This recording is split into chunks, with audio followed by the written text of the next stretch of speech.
Repito, muy buenas tardes a todos. Hoy clausuramos la exposición dedicada al fotógrafo linense Garcí Sánchez, que ha estado abierta al público desde el día 6 de julio con gran éxito de asistencia y que hemos preparado con tanto entusiasmo. Aunque estaba previsto que durase hasta el 26 de julio, la enorme demanda de cara a los visitantes de agosto ha propiciado su prórroga hasta hoy mismo.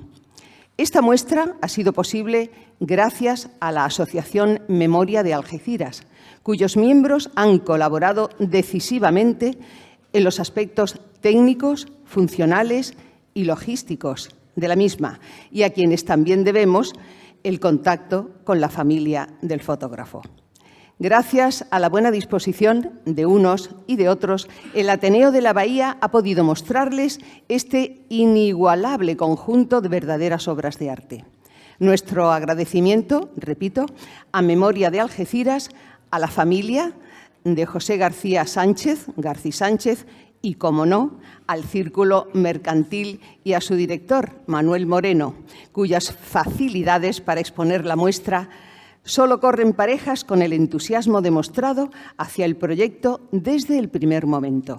Gracias a ellos hemos podido enseñarles la obra de un artista grande como Garcí Sánchez, cuyo conocimiento nos complacería que siguiera creciendo en el campo de Gibraltar, intención que sin duda secundan los familiares del autor de estas fotografías, personalidad que entre todos hemos de poner en valor y sacar del olvido. Al Ateneo ya lo conocen, llevamos casi 3 años en nuestra labor de difusión de la cultura. Hemos celebrado conferencias a cargo de lo más granado de los historiadores de nuestra comarca. Hemos podido oír a literatos, naturalistas, poetas y artistas de múltiples disciplinas. Ofrecemos talleres, tareas de campo relacionadas con la investigación histórica, conferencias, presentaciones de libros, un aula de naturaleza, otra de patrimonio, más lo que está por llegar. Somos una asociación independiente comprometida en colaborar en el desarrollo del tejido cultural de nuestro entorno y pueden conocernos mejor a través de nuestra página web o perfil de Facebook. Fáciles de localizar tecleando en Internet Ateneo de la Bahía. Espacios donde también pueden encontrar nuestras direcciones de correo electrónico si quieren ponerse en contacto con nosotros o consultar los servicios y detalles funcionales del Ateneo quienes estén interesados en hacerse socios. Seguidamente, y para no extenderme demasiado, paso a presentarles a los componentes de la mesa. Nuestro anfitrión, Manuel Moreno, presidente del Círculo Mercantil. En la otra punta está el representante de Memoria de Algeciras, nuestro amigo, compañero y vamos, al que agradecemos, repito, todo lo que hace por nosotros, Javier Gutiérrez. Juan José Iborra, escritor, profesor e investigador. Y Juan Antonio Pleguezuelos, profesor también e historiador con numerosos libros publicados, al igual que el señor Iborra. Bueno, y ahora le pido al presidente del Círculo y anfitrión en este acto para que diga unas palabras a los asistentes. Cuando quieras, Manolo. Señoras y señores, simplemente el Círculo Mercantil, Junta Directiva, socio, queremos agradecer a Memoria de Algeciras y al Ateneo de la Bahía, del campo de Gibraltar, por contar con esta entidad, que es la más antigua de la línea, data de 1907, con 115 años, mostrar esta maravillosa exposición de fotografías que ha sido, mucha gente que han venido a visitarla. Simplemente agradecer a todos los componentes de ambas asociaciones por la colaboración y por todo lo que han hecho para que esta exposición sea del agrado de todos y por el pueblo de la línea. Muchas gracias a todos.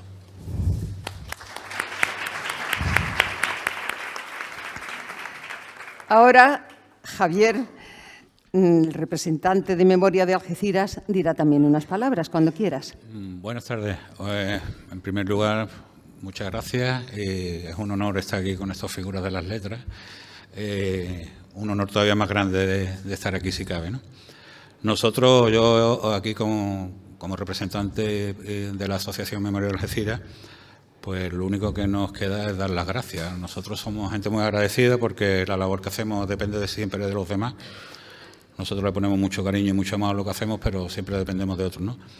En primer lugar, queremos dar las gracias a los nietos de García Sánchez, a Aureliano, a Rafael y a María Teresa, que sin ellos esto pues, no hubiera sido posible, ¿no? Primero, por las gracias por la labor de conservación del archivo que han hecho y además por una cosa que nos han mostrado, que ha sido el cariño que han tenido en hacer esto. Nosotros, de las pocas cosas que podemos ofrecer, lo digo siempre, es la confianza y el cariño que hacemos, y nos habéis transmitido eso y nos ha permitido a nosotros poner incluso más cariño todavía. De verdad, gracias, porque ha sido una gozada trabajar con vosotros y realizar esta historia, ¿no? Porque además es lo que decíamos, esta exposición ha conseguido hacer un casi todo del archivo, junto con la exposición de Algeciras, un casi todo del archivo de García Sánchez, que espero que todavía se encuentre alguna cosilla más y podamos ir ampliando, ya veremos, que seguro que sí. Y sobre todo destacar la labor fotográfica en particular y artística en general de García Sánchez, ¿no? Yo creo que esto era lo básico que nosotros queríamos sacar, que se conociera a García Sánchez y la gran labor artística que hizo, ¿no? En segundo lugar, quería dar las gracias, por supuesto, al Círculo Mercantil. Sin ello esto hubiera sido imposible, y era el complemento perfecto para la exposición y además de un lugar emblemático como este, ¿no? Y en tercer lugar, por supuesto, darle las gracias a los ya amigos del Ateneo de la Bahía, que han hecho un trabajazo magnífico de organización para la exposición y de recuperación de la obra de su paisano, ¿no? Yo creo que una de las cosas que hay que destacar, desde mi punto de vista, son las visitas guiadas que han hecho, porque se han hecho con un cariño y con un conocimiento, con unas ganas de enseñar y de compartir, que es la idea que nosotros siempre hemos tenido, ¿no? Las cosas que nosotros vamos descubriendo y sacando no las hacemos para atesorarlas, las hacemos para compartirlas y para enseñarlas a la gente en general. Esto no es lo habitual, pero bueno, es lo que hacemos. De ello hemos aprendido, tenemos aprendido muchísimas cosas. Nos llevamos muchas cosas aprendidas para próximas exposiciones. Yo creo que nos han servido de acicate y de estímulo para nosotros también. Y de verdad que es de agradecer toda esta labor y el compartir este espíritu y este cariño por la obra cultural, ¿no?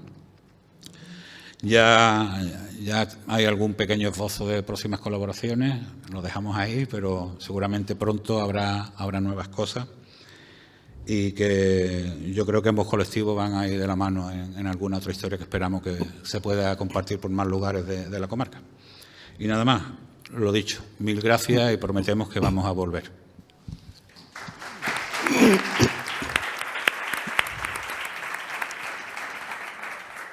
Y ahora, Pepe Juan para nosotros.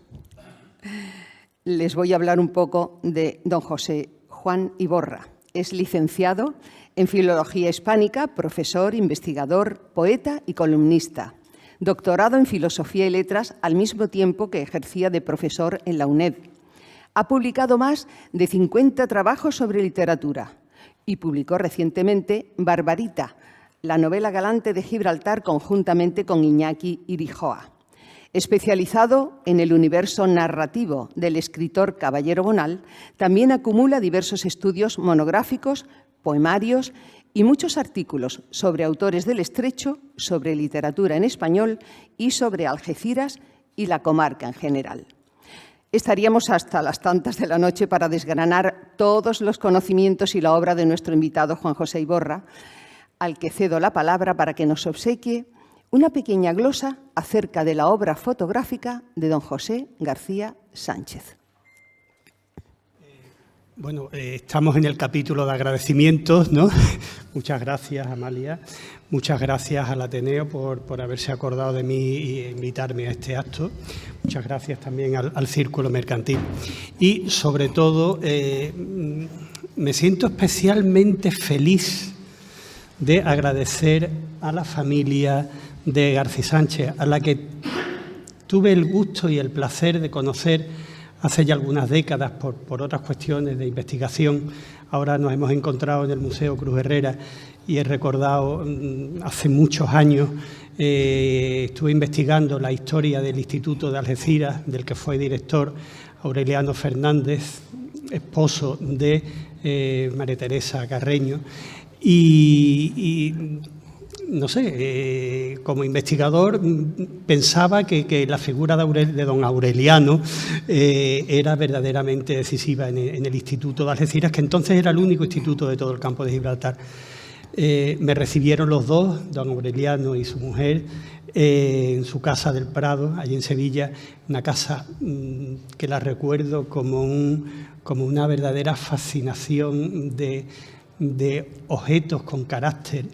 Yo entendí ya verdaderamente el despacho que tuvo don Aureliano en el instituto cuando tuvo el placer de invitarme allá a su casa. Tuvo también la generosidad extrema de cedernos un álbum de fotografías que probablemente sería de García Sánchez. Eran fotos sin firmar, pero el estilo y demás son prácticamente las mismas, el mismo que el que teníamos aquí. Fotografías en un álbum magnífico de toda la etapa que fue don Aureliano, director del Instituto de Algeciras, junto con un atlas histórico de Lesage de 1857 que le regalaron los compañeros del instituto cuando don Aureliano fue destinado a Sevilla en el año 61 o algo así. Eso está oportunamente custodiado en montamos un museo en el instituto y está una de las joyas de ese museo, esos detalles de ese cuaderno fotográfico de García Sánchez, donde hay fotos magníficas de visitas de Joaquín Ruiz Jiménez como ministro de Educación y Ciencia, unas fotos maravillosas que forman parte también de este legado.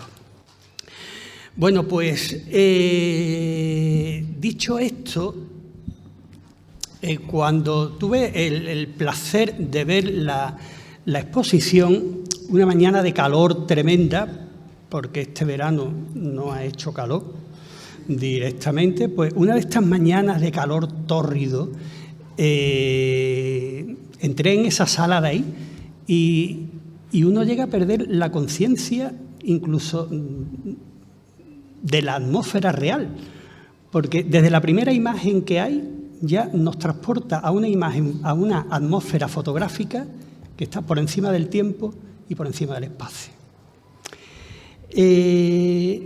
Realizando un recorrido por todas esas fotografías, que eran creo que 33 marcos con más de 60 fotografías, más 5 audiovisuales con más de 130, ¿no? Realizando ese recorrido se realiza una visión prácticamente de una crónica fotográfica de la línea. Una crónica fotográfica que va desde 1918 hasta finales de los años 50. Me recuerda unas declaraciones de un fotógrafo, de Louis Hine, que decía que, textualmente, si yo pudiera decirlo con palabras, no iría todos los días cargado con una cámara.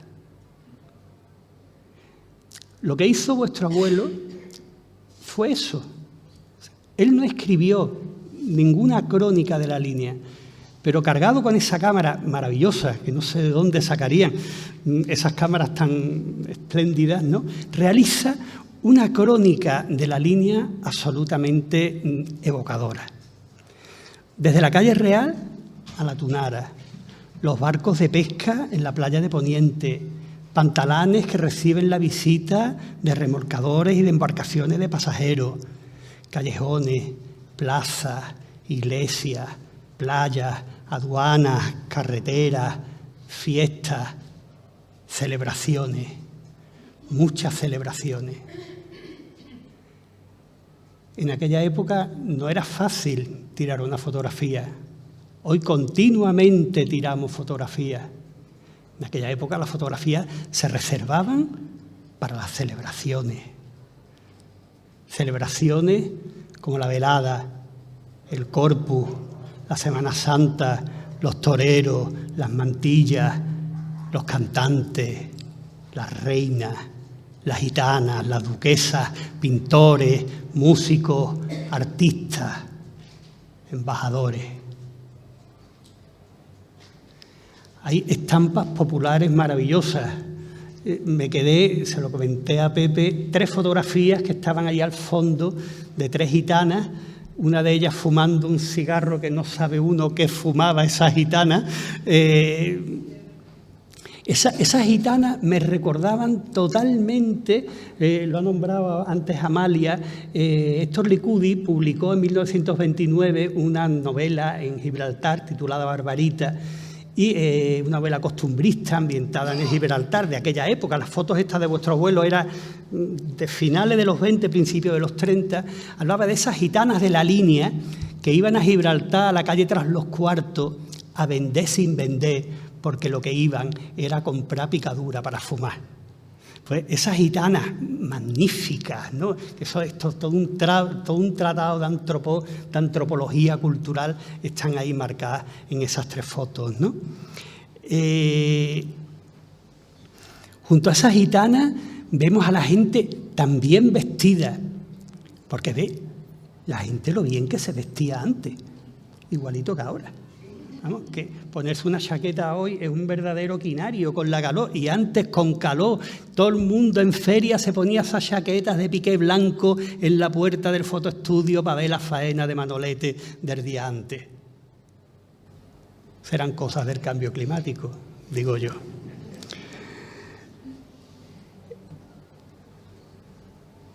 Viendo esas fotos me recuerda totalmente a que el hecho...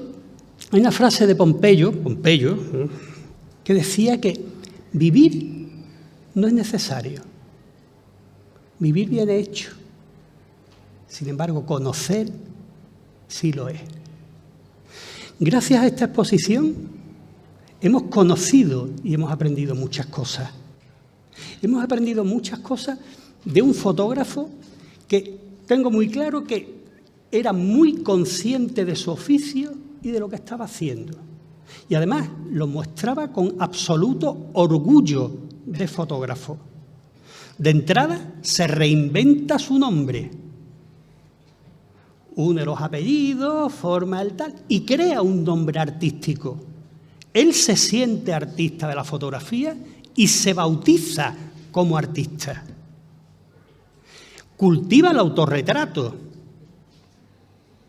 Él es consciente de su valor como tal y no deja pasar la oportunidad de inmortalizarse. Todo artista tiene ese ego que no hay que considerarlo como algo negativo, porque el artista sabe que su arte está en él y solo en él. Además, se inspira en lo suyo. Me ha encantado la fotografía de vuestra madre, las fotografías de vuestra madre de niña sentada en la Plaza de Toros, vestida como una verdadera, no sé, con una delicadeza absoluta, ¿no? Pero además, no solo es consciente de su faceta artística, sino que juega con los conceptos. Normalmente se considera que el arte es forma. Después de los formalistas rusos y demás, pensamos que la literatura es forma, la pintura es forma, pero no, señores. El arte es forma, pero también son contenidos, también son ideas, también son conceptos que hay que transmitir. Él juega con los contrastes, con las antítesis entre lo moderno, entre lo antiguo, entre el movimiento y lo estático, entre la fugacidad y lo eterno. Esas antítesis que en el fondo no es sino una intención por encontrar la totalidad, la plenitud.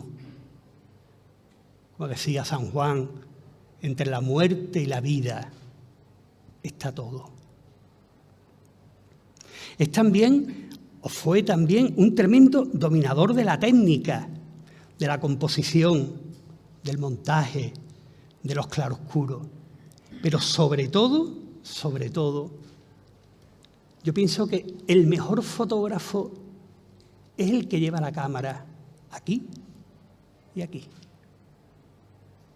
Él era capaz de captar las miradas, de captar el alma de los retratados. Y me quedo ya para acabar con 4 fotos que me parecen espléndidas, maravillosas. Una era, los títulos los habéis puesto vosotros, muy bien puestos, muy bien puestos. Uno es, el título era El torero inglés y su madre. Dicho así suena como, no sé, la madre del torero, pero la foto es maravillosa. Ese torero inglés era un tal Vincent Charles Hitchcock, primera noticia, pero hay una foto maravillosa, no sé si en el Hotel Universal o tal, donde está la madre mirando la cara del hijo, el hijo vestido de luces, y la madre mirándola con la cara de decirle, ¿por qué, hijo mío? ¿Por qué? Esa foto es todo un tratado de psicología, de relación de la madre con el hijo. Soberbia. Hay otra magnífica, titulada De buenas intenciones, donde se recoge la visita de un obispo, el obispo de entonces, en el año 27 creo que era, Marcial López Criado. En el año 27, la visita del obispo aquí en la línea, eso debía ser una parálisis de la sociedad local. O sea, se cerrarían los comercios y aquello, pues todo el mundo.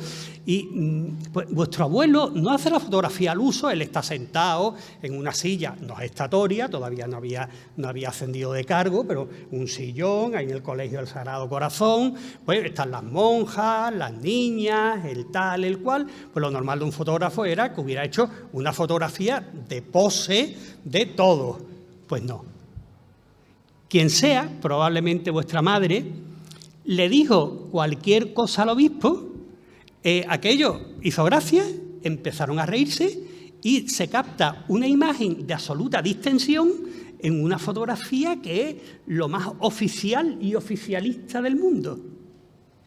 Esa es la labor de un gran fotógrafo. Otra es, me parece magnífica, es un grupo de 3 fotografías que tituláis Miradas toreras, ¿no? Pero sobre todo la mirada de Julio Aparicio, donde hay un juego de 3 volúmenes, la mirada del torero, la mirada del mozo de espada y sobre todo los cuartos traseros del torero, el espejo, el reflejo, lo que transmite la visión del espejo y lo que transmite ese cruce de miradas es de un maestro de la fotografía. Y ya acabo con la que me parece absolutamente brillante y sublime, que es la titulada Actualidades.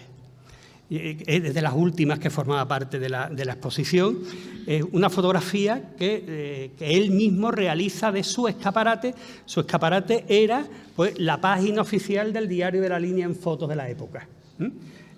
Todo el mundo acudía allí después de un partido de fútbol, de una corrida de toros, imagino que de alguna boda o de cualquier evento que tuviera lugar aquí. No había Facebook, no había Twitter, no había nada, pues la única forma de enterarse cómo iba a la novia o cómo iba el torero de turno era pasarse por el escaparate.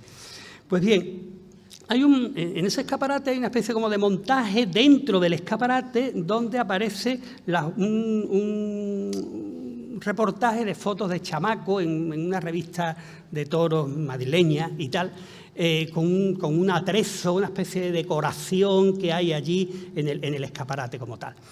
Pero luego lo más interesante es el reflejo que se ve del escaparate. Y en el reflejo del escaparate se ven toda una hilera de cabezas, de personajes, que me recuerda mucho al cuadro tuyo de los espectadores del circo, Enrique, ¿no? Esos personajes casi anónimos que se asoman a ese escaparate para ver qué es lo que están viendo, rompiendo un cuarto telón y en un primer plano con el elemento borroso también del reflejo, la imagen de vuestro abuelo con la cámara enfocando.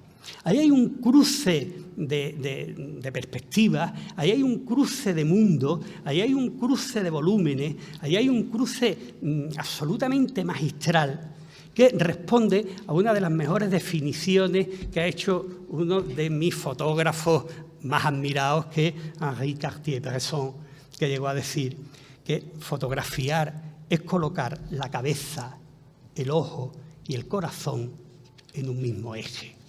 Pues bien, en esa fotografía se rompen los tres ejes y la cabeza, el ojo y el corazón se cruzan en esos tres volúmenes.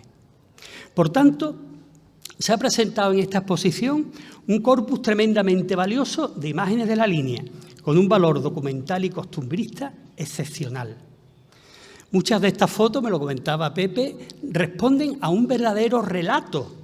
O sea, la fotografía donde está Imperio Argentina con Muñoz Molleda y el tal Asís, el embajador pakistaní, eso da para una novela absolutamente fascinante de lo que era esta zona en años de verdaderos conflictos internacionales. Y, sobre todo, es importante esta exposición por la repercusión que ha tenido en la sociedad aquí de la línea.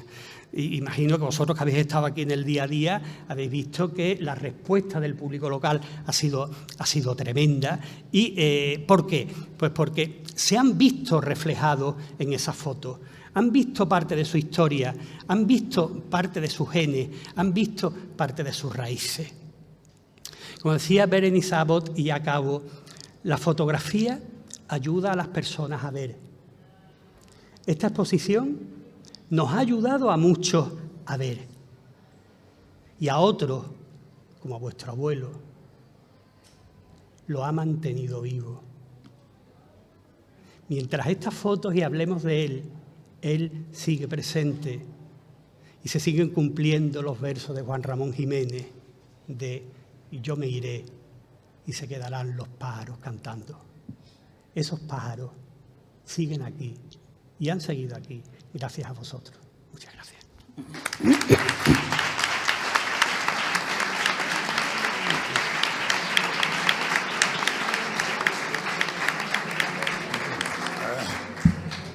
Como ya saben ustedes, el acto de hoy tiene un doble cometido.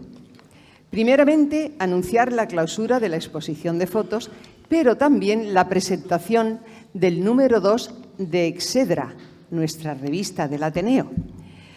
Vuelvo a cederle la palabra al señor Iborra para que también nos introduzca en los contenidos y entresijos de esa publicación. Por cierto, que estos ejemplares no hubieran estado hoy aquí sin la profesionalidad y dedicación manifestadas por Inmaculada Pavía, de Ulzama Ediciones, quien ha hecho todo lo posible por enjuagar los retrasos provocados durante el proceso editorial por agentes externos a su empresa. Así que, gracias, Inma, y que disfrutes de tus vacaciones. Cuando quiera. Bueno, pues cambiamos el tono y ahora vamos a presentar la revista Excedra. Voy a ser muy escueto porque aquí el compañero va a centrarse en algunos artículos específicos. Voy a darles una visión más o menos general de cuáles son los contenidos de este número 2. Este número 2 comienza con una página de la estampa dicha y hecha, propuesta por un servidor que tampoco tiene más interés. En fin, son dos fotografías con dos comentarios que no tienen para nada la calidad de otras que hemos comentado anteriormente, ¿no? Tras el índice comienza un especial dedicado a la obra de Carlos Pacheco. Carlos Pacheco prácticamente es el hilo conductor y el eje vertebrador de este número 2 de la revista. Le da cuerpo a la portada y le da cuerpo a una serie de artículos como uno titulado Carlos Pacheco ya es eterno, escrito por una serie de autores que realizan una breve sinopsis biográfica. Se incluye también, me figuro que por iniciativa aquí de Pepe, su pregón de la Feria del Libro de la Línea, que recuerdo haber estado aquí. Fue de estas cosas, yo me declaro fan de Carlos Pacheco no desde que tengo uso de razón, porque éramos quintos, ¿no? Pero imagino que tú lo definiste como un heterodoxo de manual capaz de domar leones con látigos de plastilina. Ese pregón magnífico, donde Carlos Pacheco recordaba sus visitas a la línea, cuando él venía a la línea de médicos, como se decía antes, ¿no? O sea, era de San Roque y aquí tenía que venir, era un niño muy enfermizo y tal, y venía aquí, porque aquí estaban todos los especialistas y demás, y él venía, pues cuando no venía para una revisión, venía para otra historia. Y claro, aprovechaba pues lo que hacían los padres de cuando te tenían que hacer un análisis, pues te compraban a los niños que nos gustaba leer un librillo, un tal, para que la extracción fuera menos dolorosa. Entonces, recuerda las librerías de entonces de aquí de la línea, la librería de La Rosa, la librería Villar, Tavera, de aquí de la calle Real, el local de Manuel Sánchez, y luego lo compara con los fastuosos locales libreros de la Barnes & Noble en Manhattan o algunos mercadillos neoyorquinos que estaban llenos de suciedad, humedad, lepismas y musgo. Os recomiendo que leáis este pregón de la Feria del Libro de la Línea de Carlos, que está perfectamente recogido aquí. Luego hay un trabajo de Juan Carlos Fernández Serrato sobre el rock de Carlos Pacheco, donde recuerda la juventud compartida por ambos en San Roque, en la revista que ellos publicaron juntos, Tuvo Escape, o sus encuentros de rock en el pub Piccadilly de San Roque, de grato recuerdo para bastantes de los que estamos aquí, que no somos mayores, simplemente hemos vivido. Ya está, ni muchísimo menos. Y este monográfico de Carlos Pacheco se cierra con una recopilación que realiza Belén López Collado de visiones o recuerdos que han realizado diferentes amigos de Carlos Pacheco tras su fallecimiento, ¿no? Amigos como Juan Torres, Joe Cano, Carlos Villanueva, Diego Galindo, Emilio Gonzalo, Fran Galán, etcétera, ¿no? O Rafael Marín, que lo define de una forma maravillosa, ¿no? Era el niño de pueblo que quiso volar y voló. Bien, el siguiente artículo es un artículo firmado por Sonia Mateo de Cózar y está ilustrado con unas fotografías magníficas de Paco Galán, que son las que me figuro que ilustraban la sala de la Unión Deportiva, ¿no? Unas fotografías espléndidas sobre el chorlitejo patinegro, una campaña que se hizo para salvar esta especie de ave que habita pues todas las marismas y todas las zonas dunares de la comarca. A continuación hay un artículo de un servidor y de Jesús Mantecón que hemos presentado sobre el valor militar del antiguo Camino de la Trocha. Esto fue un objeto de estudio que nos llevó casi 4 años de dedicación, de trabajo de campo y demás, y la publicación de un libro recientemente realizado de Juan Carlos Pardo sobre los trabajos realizados por la Jefatura de Estado Mayor del Campo de Gibraltar, unos planos magníficos del general Federico Magallanes. En esos trabajos pues, se pone de manifiesto ese valor militar de la trocha a finales del siglo XIX. Entonces, lo que hemos hecho es destacar el valor militar. Bueno, la trocha, para los que no sepáis, es el antiguo camino que ponía en comunicación la bahía de Algeciras con toda la zona de las Andas, Jerez, Sevilla, Cádiz, todo el occidente, directamente. Esa es la vía de comunicación natural entre la bahía y el corredor de las Andas.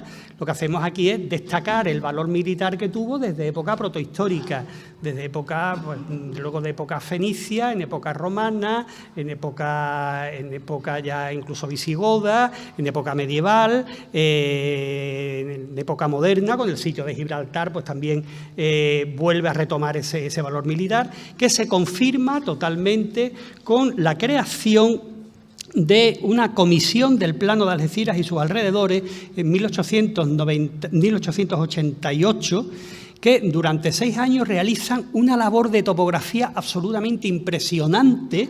Les recomiendo, es un plano maravilloso, es un plano hecho a mano de 64 metros lineales, repito, 64 metros lineales, donde está cartografiada toda la bahía y toda la comunicación de la bahía con el occidente.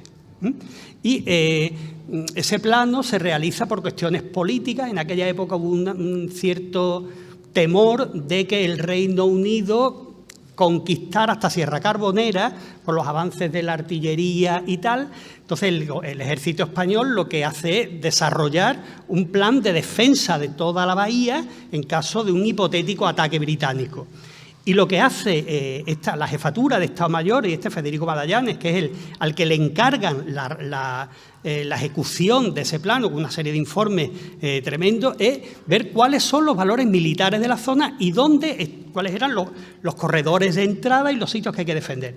Y él define literalmente a la trocha como la vía militar que hay que fortificar desde la Torrejosa hasta la bahía de Algeciras en el Ventorrillo. Hay unos planos magníficos y es prácticamente en lo que nos hemos basado. Luego hay un texto de Federico Fuertes, ilustrado con un collage de Marga Guinea.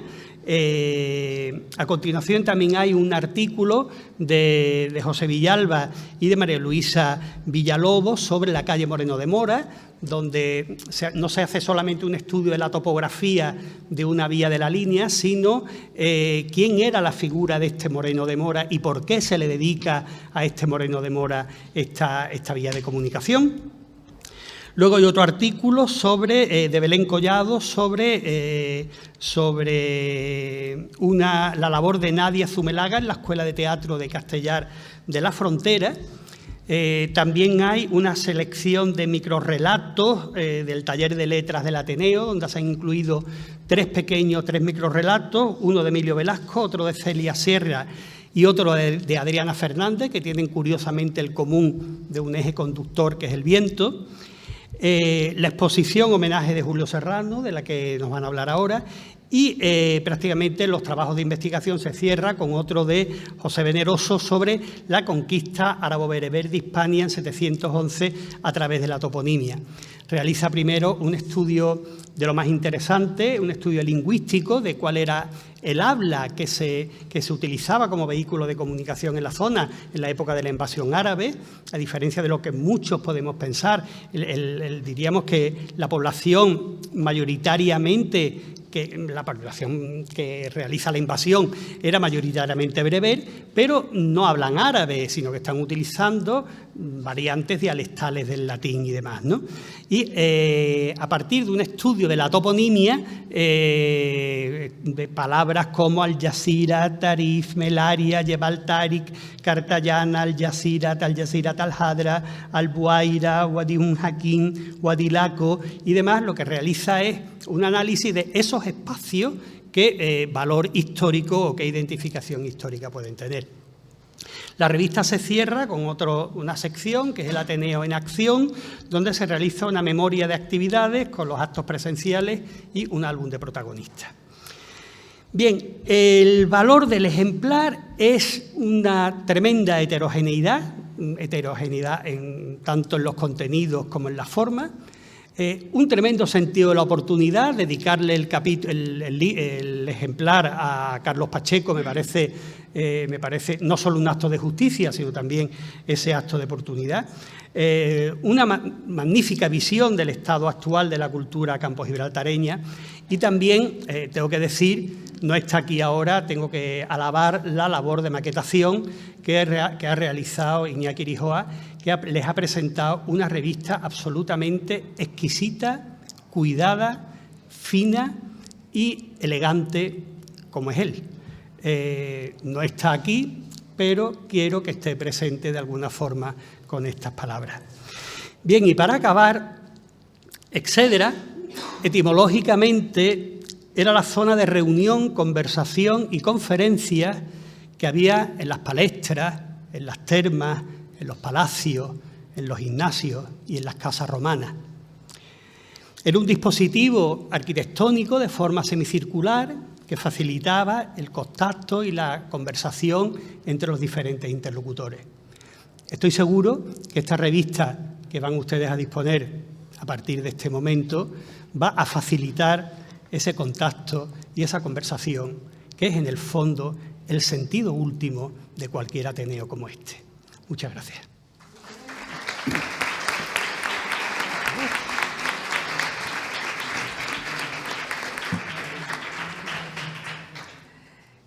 Con José Antonio Pleguezuelos pasa lo mismo que con nuestro anterior invitado. No podemos extendernos en su larga y fecunda carrera de investigador. Enamorado de la pintura orientalista, desde joven viaja por Marruecos buscando aquellos lugares que inmortalizaran Mariano Fortuny y otro Mariano, Mariano Bertucci. Licenciado en Geografía e Historia, ejerce de profesor y, paralelamente, inicia su labor investigadora. Son años de trabajo que se reflejan en artículos y libros relacionados con la historia de San Roque y Ceuta, aunque, como decíamos, su faceta más conocida como investigador sean sus trabajos sobre pintura orientalista. El señor Pleguezuelos nos hablará de una nueva ilusión que persigue el Ateneo: que todos podamos disfrutar del conocimiento en profundidad de otro artista de nuestra ciudad, Julio Serrano, significado artista plástico, inconcebiblemente convertido en casi un desconocido entre nosotros, a pesar del indudable peso específico de su obra. A él le toca poner el acento académico a esta veraniega velada cultural. Buenas tardes a todos. Muchas gracias por la asistencia.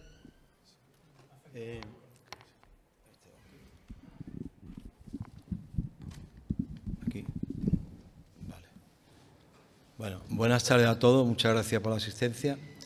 Yo quiero agradecer primero aquí el Círculo Mercantil, que no es la primera vez que vengo, ya 2 o 3 veces.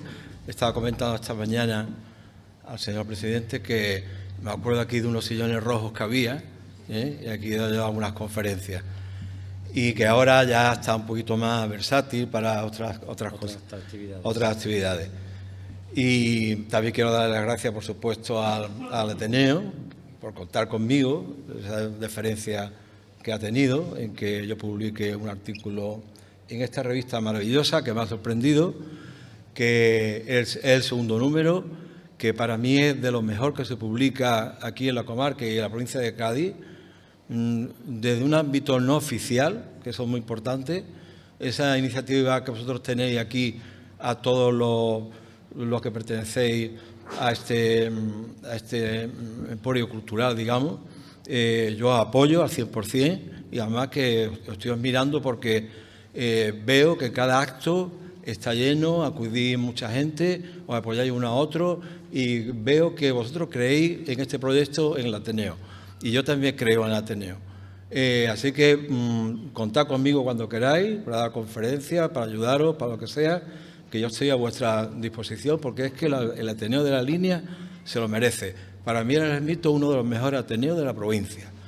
Y seguidamente quiero decir también que para mí ha sido un honor trabajar sobre Julio Serrano. Está aquí la familia, no ha podido venir la hermana, lo siento mucho, me hubiese gustado porque no se encuentra bien hoy, pero me hubiese gustado que ella esté aquí presente, porque esto es un pequeño homenaje a él, es el preámbulo del libro que presentaremos, si todo va bien, para el otoño, ya largo el otoño, sobre Julio Serrano. Un trabajo de investigación, el cual llevamos, que no hubiese sido posible sin la familia. Yo recuerdo el primer día, cuando estuve en la casa, cuando Diego, aquí uno de los miembros pues, de este Ateneo, me presentó a la familia. Yo se lo dije a la familia, digo, sin vuestra colaboración será imposible hacer este libro. Y en efecto, me abrieron sus puertas y sus corazones también. Eso es muy importante, porque cuando no solamente las puertas, sino también los corazones, entonces hay empatía. Y esta empatía ha habido para yo hacer este libro. Y también quiero dar las gracias pues, a Pepe Villalba, que Pepe ha colaborado muchísimo conmigo, sobre todo con el tema de la foto. Han quedado unas fotografías de muchísima calidad, va a merecer la pena el libro.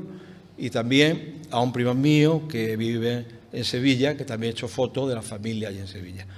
Es decir, con estos elementos hemos sacado este libro, con las cuestiones familiares, todos los archivos familiares y los de varios sobrinos, y yo creo que va a quedar un libro, bajo el punto de vista, muy decente, porque yo en eso soy bastante exigente y bastante pesado. Los libros de pintura me gusta que queden bien, por eso son de pintura. Así que he creído en ese proyecto, el Ateneo también ha creído en ese proyecto, y yo creo que va a quedar, lo auguro, por lo menos hecho con mucho corazón y con mucho cariño. Por lo menos por ahí vamos a empezar. Hoy me toca hablar de Carlos Pacheco, pero ya nuestro amigo Iborra, que ha dado una disertación preciosa sobre el punto de la fotografía y también ha presentado, ya ha hablado de él.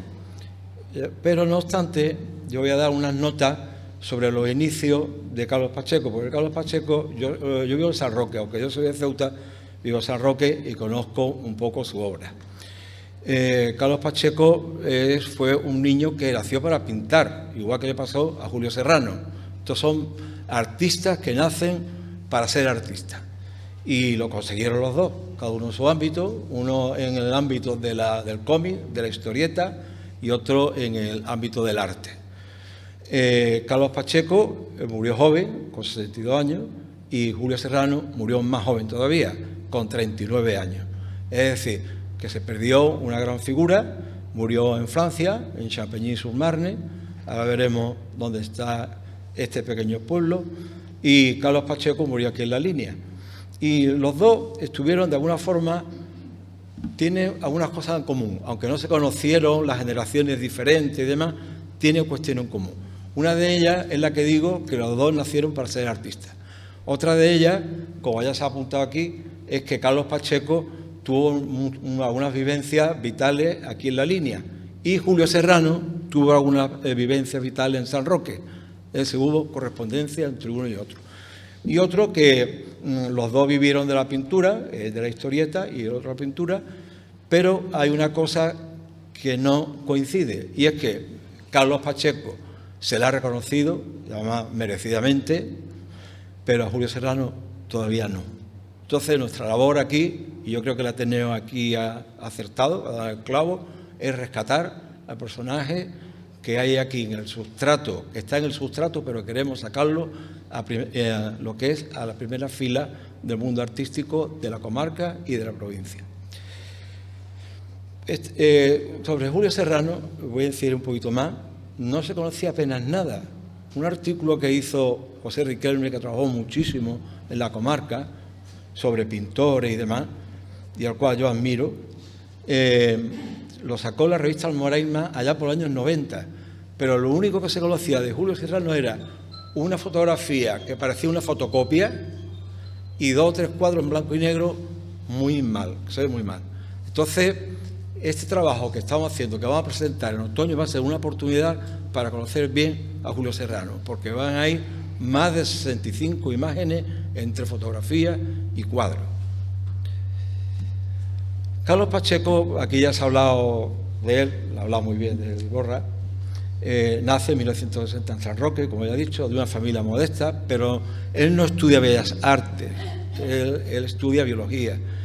Y un acicate que siempre producen en estos niños pintores que nacen con esta alma de artista es que estos premios infantiles, que hoy día no los veo yo por ahí, pero antes existían en la comarca. Por ejemplo, en La Línea existía uno, después en San Roque también. Y tanto Julio Serrano ganó un premio infantil aquí en La Línea, como Carlos Pacheco ganó uno allí en San Roque, que es poco conocido. Carlos Pacheco ya es conocido, ya es reconocido con 30 y tantos años de edad, que eso es difícil aquí en nuestro país, con 30 y tantos años. Y el año 96, yo esto lo he sacado, son datos que he ido mirando por ahí en internet y demás, pero bueno, que son bastante significativos. En el año 96 ya es autor revelación de la revista estadounidense Wizard. Y también ese mismo año recibe el premio otorgado por los lectores de la revista Dolmen como mejor autor español. Es decir, que ya está reconocido con 30 y tantos años. A partir de ahí le viene una serie pues, de reconocimiento y el trabajo que él hace. Él, aunque viaja mucho a Estados Unidos, tenía el estudio en San Roque. Fue nombrado hijo predilecto de San Roque en el año 2001, se le reconoce ya en su tierra, que eso es muy importante. En el 2011 es medalla del campo de Gibraltar, en el 2016 medalla de la provincia de Cádiz, en el 2016 también una avenida de San Roque lleva su nombre, que está de aquí, avenida Carlos Pacheco Perujo, que se encuentra en la avenida Castilla, donde están los institutos en San Roque. Ahí está esta avenida. Y como se ve, representa muy bien el mundo de Carlos Pacheco, el mundo de la historieta, el mundo del cómic. Después, aquí tenemos también, el año 22 fallece, como ya he dicho anteriormente, y nada más que fallecer, que fue muy sentido, por cierto, y además de una enfermedad muy cruel, que lo atenazó durante el último día, durante la última semana, y una lástima porque él nació, él desde que pudo coger un lápiz, lo estuvo cogiendo desde pequeñito, y eso es muy duro, ese final que tuvo él. Pues se le reconoce también, en el año 2023 ya, con el Éxodo de Honor a título póstumo, en la 44 edición de la Semana Internacional del Cortometraje de San Roque. Y aquí en esta revista también se le hace un gran homenaje, como ya se ha comentado también aquí el compañero Iborra. Por lo tanto, Carlos Pacheco fue reconocido de joven, pero también a título póstumo. Y yo auguro que Carlos Pacheco siempre seguirá presente aquí en la memoria del campo de Gibraltar, de Cádiz, y la memoria de aquí de los artistas mejores de cómic de España. Volviendo al pregón que le ha hecho, yo he vuelto también a ese pregón porque he tirado de él, porque es un pregón precioso, él lo ha dicho perfectamente, es un pregón muy descriptivo, y hay que leerlo ese pregón, porque es que merece la pena leerlo. El pregón de la Feria del Libro del año 98. Fijaos que ese pregón coincide en el año 98 ya con los reconocimientos internacionales. Entonces se le llama aquí a la línea para que dé ese pregón. Y yo he escogido estas palabras porque nos dice mucho de lo que en un principio es una cosa que está en contra de una persona, se vuelve a favor. Y voy a explicar por qué. Dice, este que os habla es, desde los primeros meses de su vida, un ser tan miope y enfermizo que si os quisiera hacer saber el compendio de mis padecimientos, os lo pondría más fácil, confirmando que en mi historial solo queda por recoger el catálogo de enfermedades tropicales y necesariamente las terminales.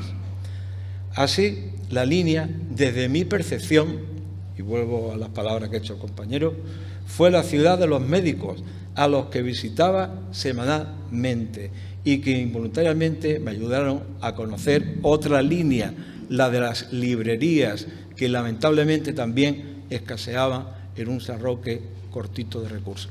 Es decir, que la línea le da una fuente muy importante de libros, aquí con las librerías, pero también estas enfermedades que él padece de pequeño, que no son pocas, semanalmente tener que venir aquí a la línea, que no es como ahora, eso también hace que su mundo interior se desarrolle más todavía.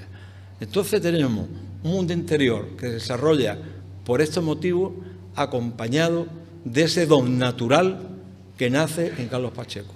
Si unimos esos dos, ya tenemos todos los elementos para que ese niño explote hacia arriba. Y explota también con el reconocimiento, el impulso que se le da en San Roque, con el premio de pintura que se le da cuando es pequeño. Que son premios de pintura, aquí lo pongo yo, son premios de pintura que son nada, apenas nada, una cajita de colores, otra de acuarela. Estos también se le dieron a otros pintores que son conocidos hoy en la comarca, por ejemplo, a Pepe Barroso, también tuvo otro premio de esto. Y ahora también voy a enlazar de cómo él desde pequeñito sintió esa afición por la lectura. Y esto lo he sacado de una entrevista. Dice, ¿qué fue lo primero que le atrapó del mundo del cómic? Dice, empecé a dibujar porque dibujaba. ¿Por qué empiezas a comer? Porque sientes la necesidad. Empecé a dibujar antes que a escribir. Tengo alguna foto mía con poco más de un año y detrás llena de garabatos. El dibujo forma parte de mi vida desde que tengo conciencia. Después sigue: siempre he sido aficionado a las historietas. Siempre he tenido un cómic en mis manos. Es cierto que la comprensión del lenguaje del cómic necesita su proceso intelectual, pero siempre he tenido un atractivo innegable para mí. Lo leí desde la primera vez que vi uno con cerca de 2 años. Después ya explica que los primeros cómics fueron Dindán, Tío Vivo, Mortadelo, Zipizape, y ya cuando lo más mayor, Tintín, aquí también el Teniente Blueberry o La aventura de Michel Tanguy y La Verdure. En definitiva, nació para ser artista. Y aquí vemos que los orígenes muchas veces puede ser un hándicap o no. Y en este caso no lo fue. Una familia sencilla, Carlos Pacheco, aunque pudo estudiar biología con trabajo de los padres, pero los padres eran una familia modesta, estudió biología, pero él, con ese ímpetu, con ese león que él tenía y con esos impulsos que él tuvo y ese mundo interior tan fuerte, consiguió triunfar en el mundo del cómic. Bueno, ahora voy a pasar a la segunda parte, a Julio Serrano. Julio Serrano nace aquí en la línea, en la calle, ¿sabes?, la Católica, en el año 29, en el mes de abril. Desde pequeñito también sintió esa necesidad de pintar, lo mismo que le pasaba a Carlos Pacheco, igual. Y eso le ha pasado a muchos pintores que yo he estudiado. Por ejemplo, a Rafael Argelés, el de Algeciras, igual. Estuvo en una academia militar cuando era joven, estudiando, y estaba todavía dibujando, y estaba todavía arrestado, porque estaba todavía dibujando a los personajes que había allí. Otros personajes también, Bertucci, que ya hemos hablado aquí. Bertucci, cuando pequeñito, se iba con su padre a Granada, vivía en Granada, se iba allí a la Alhambra, y el padre, que sabía todo ese potencial que tenía el hijo, le daba un blog y dibujaba por todos lados. O el propio Cruz Herrera, que veía una pared y cogía un lápiz y pintaba en la pared, porque él necesitaba pintar. Todo esto que estoy diciendo, y Carlos Pacheco y también, todo esto aprendieron antes a dibujar que a escribir, todo ello. Bueno, pues Julio Serrano obtiene en el año 43 estos premios de pintura que estamos diciendo, estos que le dan ese impulso a estos jóvenes. Después, en el año 43, se traslada a Madrid a estudiar Bellas Artes, vuelve en el año 50, la carrera no la pudo acabar, vuelve con una enfermedad y la moral muy baja, y abre estudio en San Roque por recomendación del doctor Posada. Ahora va a ver una foto. Y allí en San Roque, sin querer, eso fue de forma espontánea, que estoy haciendo un trabajo un poquito más en profundidad, hubo una explosión artística tremenda en los años 50. Allí se reunieron Castilla Zurita, Ortega Bru, el propio Cruz Herrera, que tenía allí un estudio, Julio Serrano, y aparte muchos intelectuales de la época. Eso fue como una implosión, como un San Roque muy importante y que no está estudiado en la comarca, no está estudiado todavía. Después, abre estudio en San Roque, como he dicho, que crea aquel ambiente cultural espectacular. En el año 57 siente la necesidad de salir del país, hace 2 exposiciones, una en Algeciras y otra en Ceuta. Las 2 tienen éxito, sobre todo la de Ceuta, y con ese dinero se va a París. Allí conoce el amor, allí se casa y vive unos años en la bohemia, hasta que en el año 62 consigue el primer premio del Salón de Arte Libre de París.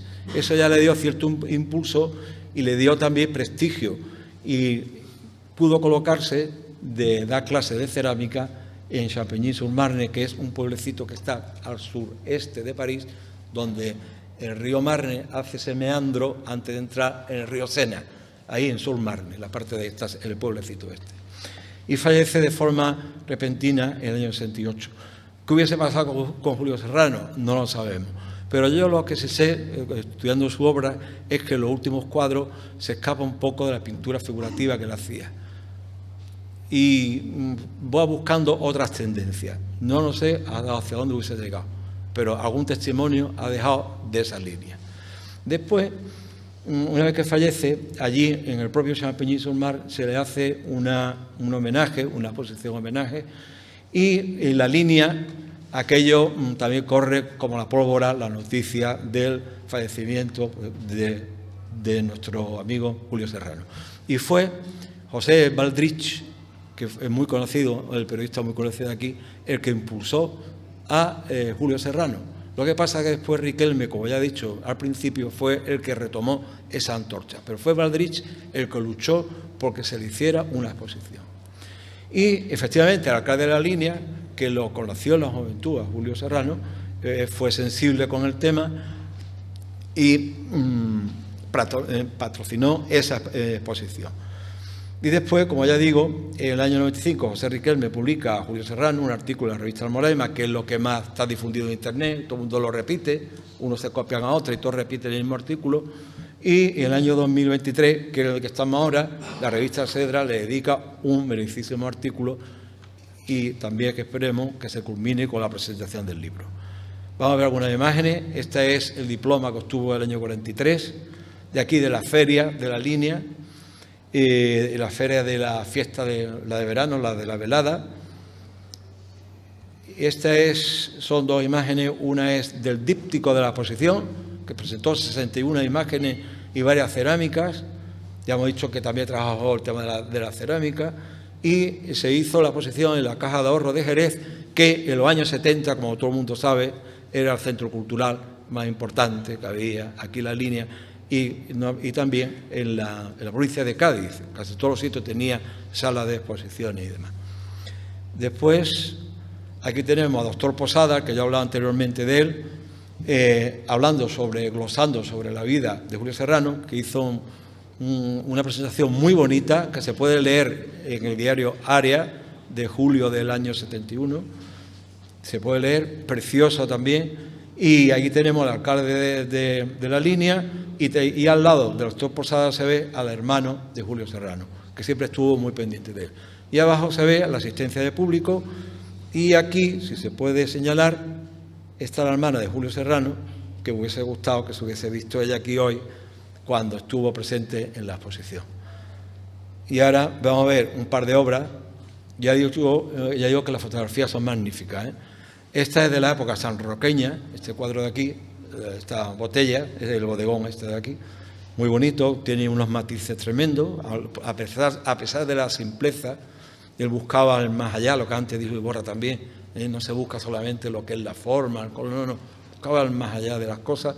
Y después este cuadro que se llama La Casa Blanca, que lo hizo en Los Bosgos, porque tenía una casita, yo los pocos que iba de vacaciones. Y dice mucho de Julio Serrano, un alma muy espiritual, muy ligado a la naturaleza, muy ligado al medio ambiente, como se dice hoy día, y que vivió en esa última etapa, vivió una época feliz, porque él pasó, desde luego, un calvario tremendo, como ya he dicho, en los finales de los 40 y principios de los 50.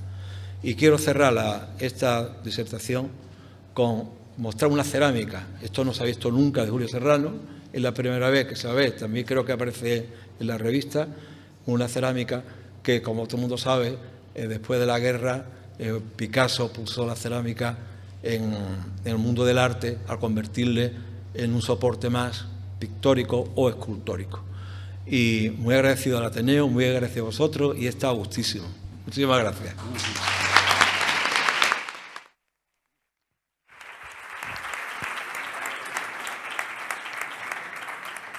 Ya estamos llegando al final. No quiero que se me quede en el tintero el patrocinio que tiene el Ateneo por parte de la empresa Ubago.